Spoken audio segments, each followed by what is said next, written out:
Break के बाद एक बार फिर बुलेटिन की शुरुआत करेंगे और महाराष्ट्र के सियासत से जुड़ी बड़ी खबर। शरद पवार और अजित पवार की मुलाकात हुई थी। इंडिया न्यूज के पास पवार की बैठक की तस्वीरें भी है। शरद पवार ने भी दावा किया कि साथ आना चाहते थे अजित पवार। वो तस्वीरें भी हम आपको दिखाएंगे जो मुलाकात हुई थी। देखिए तस्वीर देख लीजिए, ये तस्वीर जिसमें आपको शरद पवार और अजित पवार भी नजर आ रहे होंगे और ये 17 जनवरी की तस्वीर बताई जा रही है जब मुलाकात हुई थी और इस मुलाकात में बातचीत हुई थी विलय को लेकर, जिसे लेकर चर्चा काफी तेज हो चली है कि क्या अब आगे विलय हो सकता है, जिसका दावा देखिए शरद पवार की ओर से किया गया और ये कहा गया है कि अजित पवार विलय करना चाहते थे, यानी कि अजित गुट और शरद पवार गुट का विलय हो, ये अजित पवार भी चाहते थे। ये दावा शरद पवार की ओर से पहले भी किया गया और ये तस्वीर भी अब सामने आ चुकी है। यानी कि देखिए बुधवार को हादसा हुआ, विमान हादसा, जिसमें अजित पवार की मौत की खबर सामने आई और उससे पहले, क्योंकि इससे पहले हमने देखा था जब नगर निकाय का चुनाव हुआ उसमें दोनों ही साथ आए थे और चुनाव लड़ा गया था, यानी कि अजित गुट और शरद गुट दोनों साथ आए थे, चुनाव लड़ा गया था नगर निकाय का। और इसके बाद से ही खबरें सामने आने लगी थी कि आने वाले दिनों में जो विलय है वो हो सकता है। और ऐसे में जब ये तस्वीर सामने आ रही है, इसके बाद ये दावा, और देखिए शरद पवार ने भी दावा किया कि अजित पवार चाहते थे कि अजित गुट का विलय हमारी पार्टी के साथ हो और ये मुलाकात का वीडियो भी सामने आया है। ये 17 जनवरी का वीडियो हम आपको दिखा रहे हैं और इसके बाद शरद पवार ने दावा भी कर दिया है कि अजित पवार का भी अब यही था, अब ये प्लानिंग थी, यानी कि हम लोगों ने बातचीत की थी और इसके बाद एक मत बना था कि आगे विलय करना है और उससे पहले ही ये हादसा हो गया था। और ये भी कहा गया कि आने वाले दिनों में हम इसे लेकर ऐलान भी करने वाले थे, लेकिन उससे पहले ये दुखद हादसा हुआ जिसमें अजित पवार की जान चली गई है। अब ये दो तस्वीरें देखिए, ये दो तस्वीरें ये बताती है कि आने वाले दिनों में महाराष्ट्र की राजनीति में आखिर क्या हो सकता है। हालांकि देखिए शरद पवार ने एक तरफ दावा कर दिया है, दूसरी तरफ मुलाकात की भी हम तस्वीर आपको दिखा रहे हैं, लेकिन अभी भी कई ऐसे सवाल हैं कि क्या वाकई में अब ये जो विलय की खबर सामने आ रही है तो क्या ऐसा हो सकता है, यानी कि अजित गुट शरद पवार गुट एक साथ आ सकते हैं। अगर आ सकते हैं तो क्या इसमें जो तमाम नेता हैं एनसीपी के, क्या उनकी एक मत हो पाएगी इसमें। शाहिद अंसारी तमाम जानकारी के साथ हमारे साथ जुड़ चुके हैं। शाहिद, ये दो तस्वीरें हम दिखा रहे हैं, एक तरफ देखिए शरद पवार का दावा कि अजित पवार चाहते थे कि विलय होना चाहिए और दूसरी तस्वीर भी हमने दिखाई दर्शकों को जो 17 जनवरी की बताई जा रही है, यानी कि हादसे से पहले की जब अजित पवार शरद पवार की मुलाकात हुई थी और इसमें बताया ही जा रहा है कि चर्चा हुई थी विलय को लेकर। क्या है और डिटेल्स? देखिए, जो वीडियो इंडिया न्यूज के हाथ लगा है, जो जानकारी मिली है कि ये 17 जनवरी की वीडियो है। अब दो चीजें हैं कि शरद पवार ने जो बात कही थी, उनकी इस बात पर जो है एक तरह से ये वीडियो जो है ये मुहर लगाते नजर आ रही है। शरद पवार ने जो बात कही थी, इसके अलावा जो है एकनाथ खड़से ने ये बात कही थी। तो मतलब कि दो बड़े लीडरों ने जो है इस बात की पुष्टि की है कि इनकी बातचीत चल रही थी। 12 फरवरी को जो है ये इसको लेकर जो है अनाउंस करने वाले थे। और आप जब ये वीडियो हमारे हाथ लगी है तो इस वीडियो में जो है स्पष्ट तौर पर देखा जा सकता है कि वीडियो में जयंत पाटिल हैं, अमोल कोल्हे हैं और उसके साथ साथ जो है पारस पवार हैं, बाकी सारे लोग लीडर बैठे हैं। अच्छा, ये वीडियो भी बनी है, किसी को ये गुमान, इस गुमान से किसी ने वीडियो नहीं बनाई थी कि अजित पवार का देहांत तो हो जाएगा तो सबूत के तौर पर इस्तेमाल करना है। बस ये एक ऐसा मौका था, इसलिए ये वीडियो बना ली गई है क्योंकि एक पार्टी के लिए बेहतर सोच की जरूरत थी और बेहतर साथ हो रहा था, इसलिए ये वीडियो बना ली गई। कोई पर्पजली ये वीडियो नहीं बनाई गई थी ये ऐसा। और अब इसके बाद शरद पवार ने जो बात कही है, एक और अहम बात आपको बता दूं कि अंतिम संस्कार तक वो साथ रहे और उन्होंने बताया कि सुनित्रा जो है पवार है, उनसे कोई बात इस सिलसिले में उन्होंने की नहीं और बाद में जो है उन्होंने उप मुख्यमंत्री पद की बात कही। उन्होंने कहा अभी तक मुझे मालूम नहीं है। तो कुल मिला के दो बातें सामने आ रही हैं कि शरद पवार भी चाहते थे, अजित पवार भी चाहते थे, लेकिन मौजूदा वक्त में सुनित्रा पवार को अगर पार्टी उप मुख्यमंत्री बना रही है तो इस उप मुख्यमंत्री को लेकर जो है प्रस्ताव दे रही है और सत्ताधारी पक्ष यानी महायुति और मुख्यमंत्री अगर उसको एक्सेप्ट कर रहे हैं तो इसका यह मतलब होता है कि अजित पवार जो सोचते थे अब उनकी पार्टी वो नहीं सोच रही, या अब उनकी जो उत्तराधिकारी है इस पार्टी के वो ये नहीं सोच रहे हैं। यही वजह है कि वो महायुति का हिस्सा बनकर जो है उप मुख्यमंत्री पद पर जो है नियुक्त होने जा रही हैं। जी। और देखिए विलय को लेकर अगर खबर सामने आ रही है शाहिद, तो इसके बाद सवाल ये भी उठ रहा है कि क्या आने वाले दिनों में अगर विलय होता है तो क्या शरद पवार महायुति के साथ आने के लिए तैयार होंगे क्या?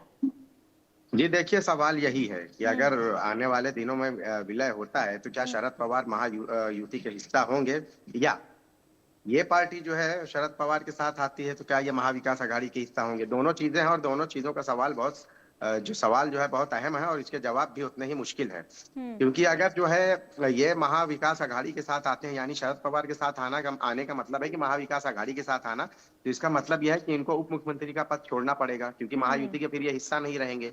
जी। दूसरी अहम बात यह है कि अगर शरद पवार महायुति के साथ होते हैं तो सवाल ये भी है कि ये पचने वाली बात है नहीं। और शरद पवार जहां तक रहा है क्योंकि महाविकास आघाड़ी की बुनियाद ही शरद पवार ने डाली है, तो अब जो है वो महायुति का हिस्सा बन जाएंगे, ये बात भी जो है थोड़ा मुश्किल समझ में आ रही है। बहरहाल कुछ दिनों में ये चीजें भी क्लियर हो जाएंगे, लेकिन अभी जो है ताजा मामला जो है उनके उप मुख्यमंत्री बनने का है।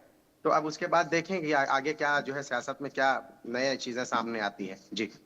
और शाहिद, क्योंकि देखिए अजीत पवार और शरद पवार दोनों ही तैयार थे विलय करने के लिए, लेकिन बाकी नेताओं का क्या मत है, उनकी क्या मंशा है? क्या वाकई में वो चाहते हैं विलय हो जाए दोनों पार्टियों का?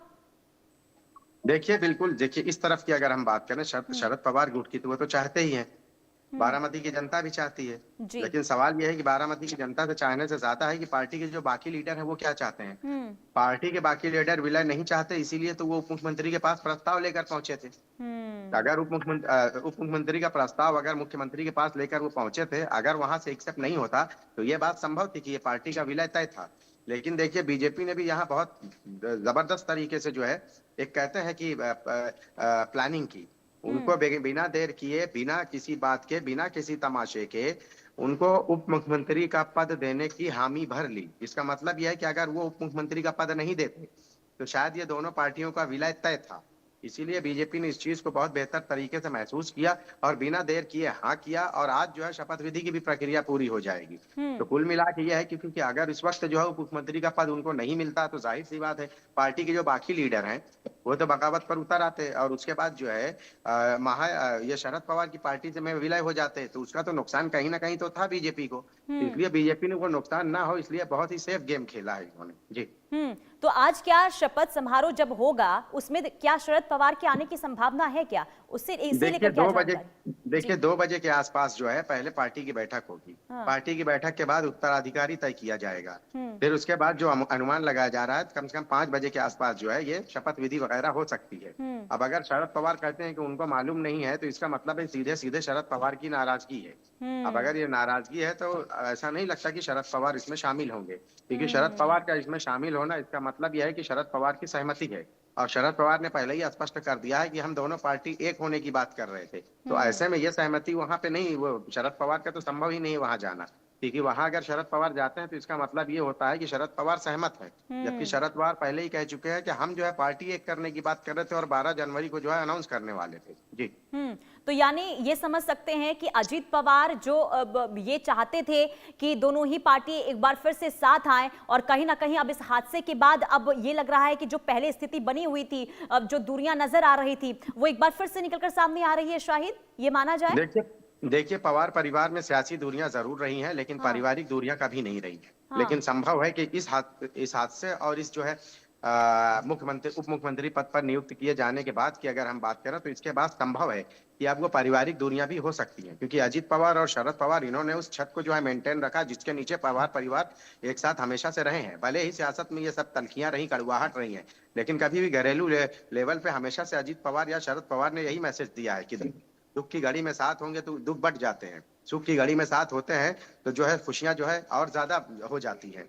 और वही चीज को लेकर, उसी थ्योरी को लेकर उस परिवार को जो है आगे बढ़ाया गया। सियासत में सियासी लड़ाई अपनी जगह, लेकिन परिवार में जो है वो कभी लड़ाइयां वो देखी नहीं गई। आप हमेशा देख लीजिए कभी भी इनके घर में जो है सुख दुख रहा है, सब साथ इकट्ठा हुए।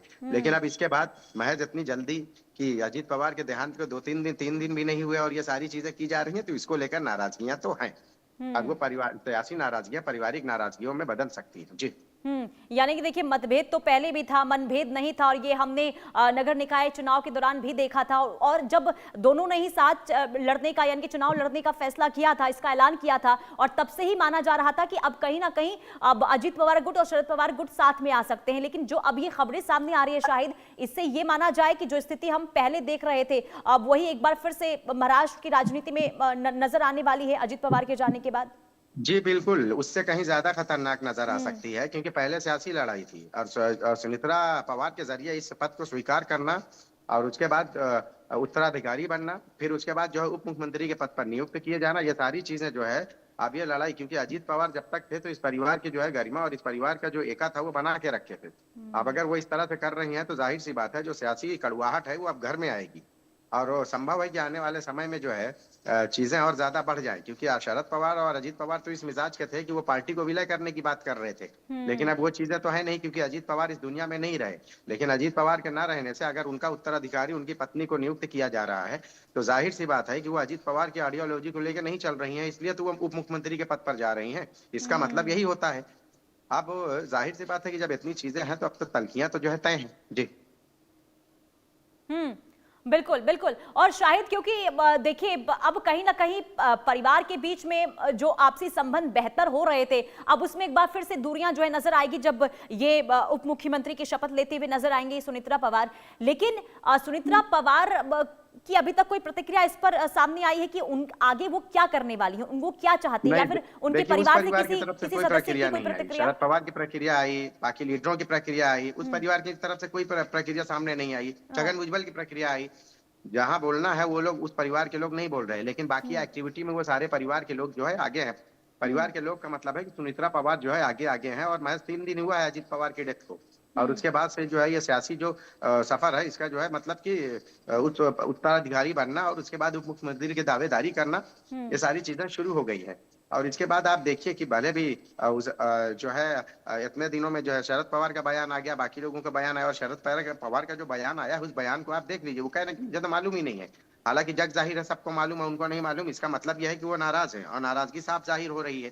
अब आने वाले समय में जो है ये नाराजगी जो है घर तक पहुंचती है या सिर्फ सियासी उसमें रहती है, ये देखने वाली बात होगी। हालांकि बीजेपी ने यहाँ पे जो है बहुत सेफ गेम खेला है।